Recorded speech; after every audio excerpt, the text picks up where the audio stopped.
Buenos días. Hoy es 18 de mayo de 2026 y comienza una nueva edición de España al Día, el informativo que pone el foco en los hechos, la gestión pública y la cohesión social. En los próximos minutos repasaremos los resultados de las elecciones andaluzas, la situación de los fondos europeos y las últimas novedades en política nacional e internacional. También abordaremos temas de economía, seguridad vial y el impacto de la desinformación. Este programa está generado con inteligencia artificial y voces sintéticas, garantizando neutralidad y transparencia.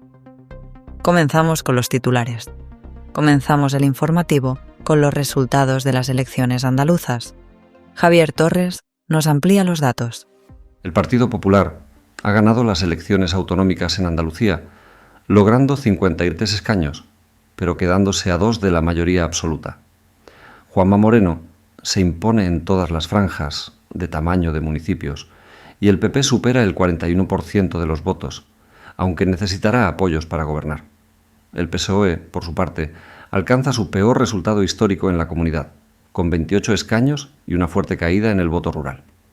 Vox mejora su representación y suma 15 escaños, consolidándose como fuerza clave para posibles pactos. Adelante Andalucía protagoniza una subida notable, pasando de 2 a 8 escaños y situándose como referencia de la izquierda alternativa. Según diversas fuentes, se señala que el PSOE ha sufrido un batacazo histórico, mientras que el PP, pese a la victoria, deberá negociar para formar gobierno. Unos resultados que dibujan un nuevo escenario político en Andalucía, marcado por la necesidad de pactos y el retroceso histórico del PSOE. Seguimos con el análisis electoral en Andalucía. Nos amplía los detalles nuestro compañero Álvaro Rivas. Gracias, Clara. El PSOE, liderado por María Jesús Montero, ha obtenido en las elecciones andaluzas de 2026 su peor resultado histórico, con 28 escaños en el Parlamento regional. Esta cifra supone 2 menos que los logrados por Juan Espadas en la anterior legislatura y deja al partido por debajo del umbral simbólico de los 30 escaños. El porcentaje de votos socialistas se ha situado en el 22,7%. La participación ha alcanzado el 52,1%, un 7,6% más que en 2022. Diversas fuentes atribuyen el retroceso a una campaña considerada errática y a la ausencia de presupuestos desde 2023. Además, aquí se han señalado críticas a Montero por declaraciones polémicas y por su gestión previa. Tras los resultados, el liderazgo de Montero dentro del PSOE andaluz ha sido puesto en cuestión por varios analistas, mientras el partido afronta una nueva fase de incertidumbre. Unos resultados que abren un periodo de reflexión para el socialismo andaluz y que muestran la importancia de la gestión y la estabilidad en la política regional. Seguimos con política nacional. Álvaro Rivas nos explica el impacto de los recientes bloqueos legislativos en el Congreso. Desde el inicio de la legislatura, las formaciones de derechas han bloqueado 19 iniciativas en el Congreso. Entre las medidas rechazadas está la reducción de la jornada laboral a 37 horas y media, que habría afectado a 12 millones de trabajadores. También se rechazó la moratoria antidesahucios, dejando sin protección a unas 70.000 familias, y el decreto para congelar los alquileres, con impacto en 2,7 millones de personas. Algunas voces acusan a estos partidos de favorecer intereses empresariales, especialmente en el sector energético. Abrimos el bloque económico con una noticia que afecta a España y a la Unión Europea. Nos lo cuenta Álvaro Rivas.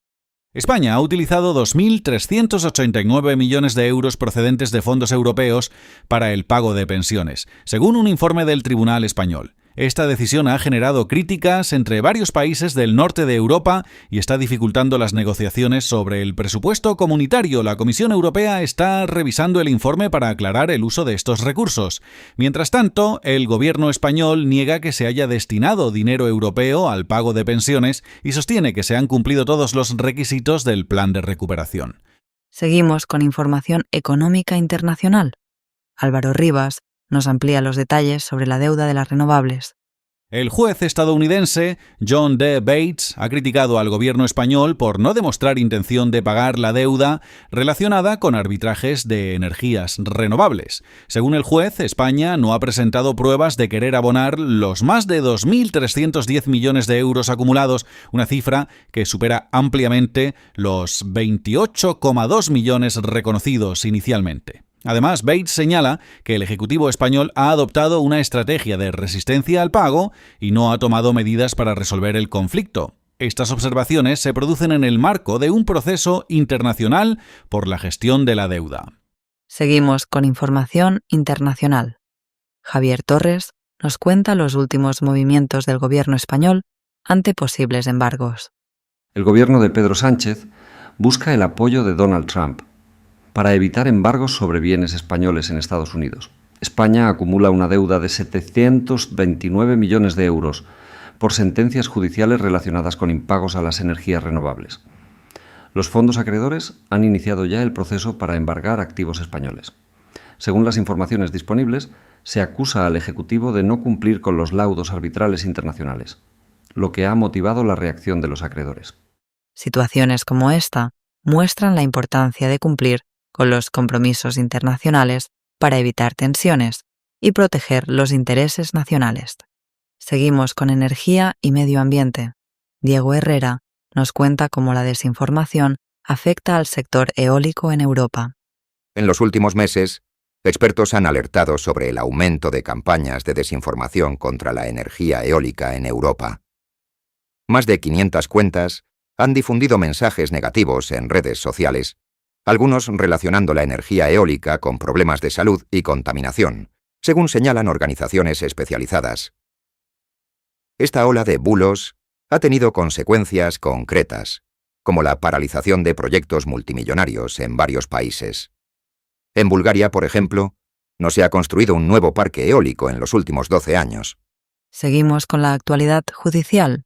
Álvaro Rivas nos amplía la información sobre el caso que implica a Begoña Gómez.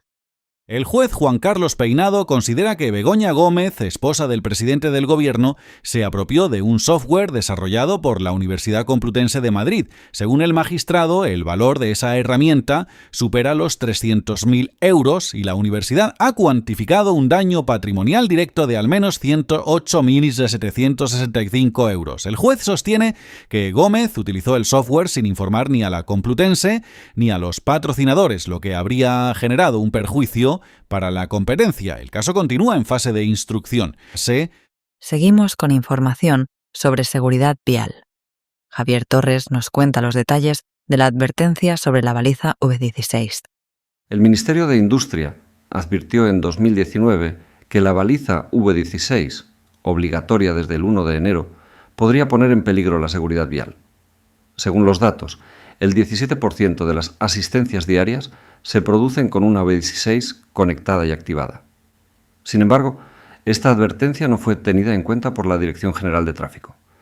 La preocupación principal, señalada por Industria, es el posible riesgo que supone el uso de este dispositivo en carretera. La decisión de mantener su obligatoriedad ha generado debate entre expertos y usuarios. Abrimos el bloque internacional con Laura Medina, que nos amplía el contexto de la guerra en Irán y sus consecuencias. La guerra en Irán ha provocado un alto número de víctimas, con al menos 3.375 personas fallecidas, entre ellas 383 menores, y cerca de 25.000 heridos. El conflicto está teniendo un fuerte impacto tanto en la política interna iraní como en sus relaciones internacionales. Diversos actores, como Estados Unidos e Israel, participan en los ataques. Según algunas organizaciones, estos ataques serían contrarios a la Carta de la ONU. El desarrollo de la guerra sigue generando preocupación por la estabilidad en la región y por las consecuencias humanitarias. Seguimos con la situación en Irán. Laura Medina nos amplía cómo afecta el conflicto internacional a la sociedad en Teherán. En Teherán, la polarización social ha aumentado en el contexto de la guerra entre Estados Unidos e Israel y la respuesta del régimen iraní. Según datos de Naciones Unidas, más de 4.000 personas han sido arrestadas desde el inicio de la ofensiva y al menos 28 reos han sido ejecutados desde mediados de marzo. Además, un 59% de los iraníes afirma haber participado al menos una vez en las manifestaciones nocturnas. Diversos observadores señalan que las autoridades han intensificado la represión interna en respuesta al conflicto internacional. RTVE no participó en Eurovisión este año. Nos amplía los detalles Laura Medina. RTVE decidió ausentarse de la última edición de Eurovisión como protesta por la participación de Israel en el certamen. En lugar de emitir el festival, la cadena española difundió un mensaje en el que reclamaba paz y justicia para Palestina. Esta decisión se suma a la de otros países, como Países Bajos e Irlanda, que también optaron por no participar. En el contexto de la polémica, José Pablo López acusó a Martin Green, responsable del evento, de realizar un insulto flagrante a los valores europeos. Por su parte, Green negó que existan conversaciones para el regreso de Rusia a Eurovisión. Cerramos con la actualidad en Estados Unidos. Donald Trump impulsa reformas en Washington. Nos lo cuenta Álvaro Rivas. Donald Trump está llevando a cabo un ambicioso proyecto de reformas en la capital estadounidense. Entre las obras destacan la construcción de un salón de baile en la Casa Blanca y un arco de la Victoria. Las obras han continuado pese a una orden judicial que solicitaba su suspensión. Además, el coste estimado ha pasado de 2 a 13 millones de dólares. Algunas voces críticas afirman que Trump no habría solicitado los permisos legales necesarios para intervenir en lugares patrimoniales y sostienen que las reformas buscan dificultar manifestaciones en un momento de baja popularidad. Las autoridades aún no han emitido comentarios oficiales sobre estas acusaciones. Hasta aquí llega la edición de hoy de España al Día. Les recordamos que este programa ha sido realizado con voces sintéticas y se apoya en información procedente de fuentes periodísticas y documentales. Gracias por acompañarnos y confiar en un espacio comprometido con la neutralidad y la transparencia. Les esperamos en nuestra próxima emisión.